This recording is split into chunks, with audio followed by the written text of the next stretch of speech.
Hola, ¿qué tal? Mi nombre es Rolando Netas y esta es mi opinión. El tema de hoy es España y chayoteros contra AMLO. Todos sabemos de la guerra sucia que por el chayote siguen librando los medios tradicionales contra AMLO y existen muchas maneras de identificarla. Entre ellas, la más sencilla es mirar las mañaneras y poner atención a las preguntas pendejas que le hacen los medios chayoteros. No hace falta más de un dedo de frente para notar la mala leche y lo tendencioso de las preguntas.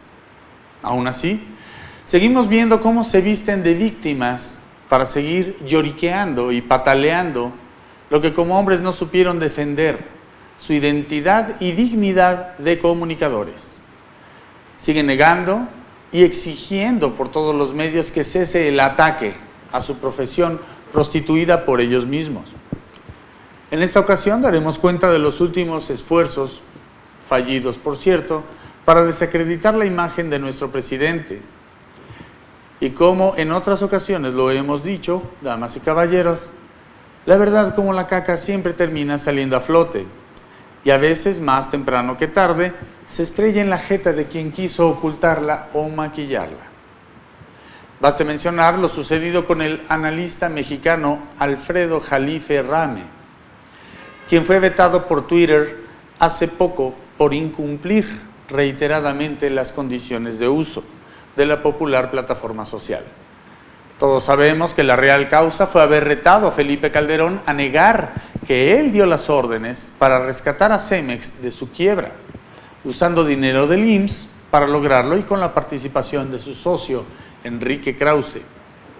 Esto provocó que los usuarios brincaran intentando obligar a la red social a reactivarle la cuenta a Jalife, cosa que dudo mucho que funcione por las siguientes razones.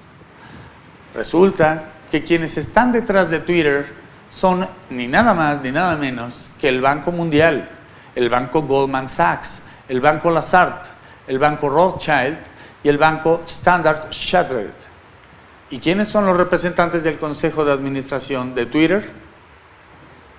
El presidente mexicano de Twitter fue Santiago Curibreña Arvide, primo hermano del ex candidato priista José Antonio Mid Curibreña, secretario de Energía de Calderón y director por 10 años de Mercadotecnia de Televisa. Ahora ven por dónde viene la jugada. Pero esto no es más que el principio. Hay otro actor en esta trama que se llama Pepe López de Ayala. Resulta que él es el director de Twitter Latinoamérica con sede en México y es representante de Google Latinoamérica. También trabajó para el Grupo Prisa con vínculos en Televisa, el periódico español El País, la W Radio. Tuvo nexos con Grupo Pearson y Banca Rothschild. Controla los periódicos norteamericanos The Economist y el Financial Times. Y es aliado del franquista Partido Neopopular Español. Los medios chayoteros buscan a como dé lugar chantajear al presidente para obtener los apoyos multimillonarios que estaban acostumbrados a recibir, a cambio de pintar al pueblo una realidad maquillada, creyendo que siguen teniendo la misma credibilidad que en antaño. El problema para ellos, y es algo que ha salido de su ecuación, es que el pueblo se informa ya a través de las redes sociales y de los canales de YouTube, quienes han demostrado, por mucho, ser más profesionales e imparciales que los mismos periodistas, quienes se han centrado más en recibir apoyos para continuar siendo el cuarto poder que su objetivo original, informar. Incluso entre ellos se ha desatado una guerra en la que Radio Centro contra Radio Fórmula publican encuestas maiceadas a favor de cada uno de ellos, donde Ipsos e INRA son las encuestadoras que a base de billetes son las más beneficiadas en la guerra de los ratings.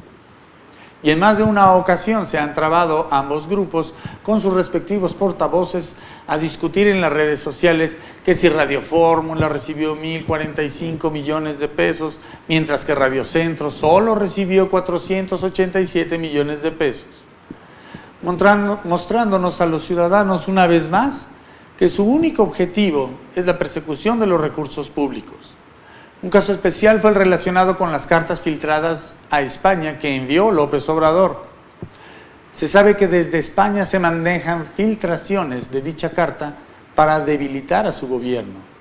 El espionaje político como lo dice la investigación llamada Spanish Gate, donde se ventilan publicaciones de fake news y otras estrategias corruptas, dicen que dichas copias de la multicitada carta le llegó al periódico Reforma a partir de la prensa española vinculada a una investigación llamada Las Cloacas del Interior, buscando culpar a algún colaborador del gobierno de AMLO para desarticularlo desde adentro.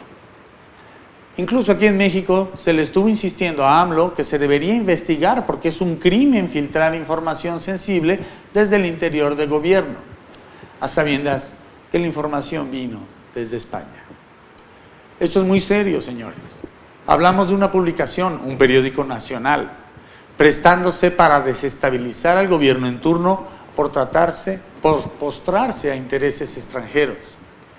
Y luego se quejan de que les llamen chayoteros, hipócritas, traidores y doble cara. El dueño de BBVA, Bancomer, también se ha visto inmerso en un escándalo de espionaje contra empresarios y políticos españoles, que los llevó a dejar la dirigencia a principios de año. Otro frente por donde le tunden a diario al presidente es por los periódicos, entre los que destacan El Financiero, El Reforma y un largo etcétera. Y apenas en este último, en El Reforma, se dijo que el INCO dice que la probabilidad de éxito de la refinería de AMLO es del 2%. Recordemos que el exdirector del INCO es Juan Pardinas, el actual director de Reforma, y quien hizo ese estudio es el hijo de Jorge Castañeda. Hágame el sacrosanto favor. Incluso han habido casos en donde los mismos periodistas han dado fe de las corruptelas que llevan a cabo desde las editoriales.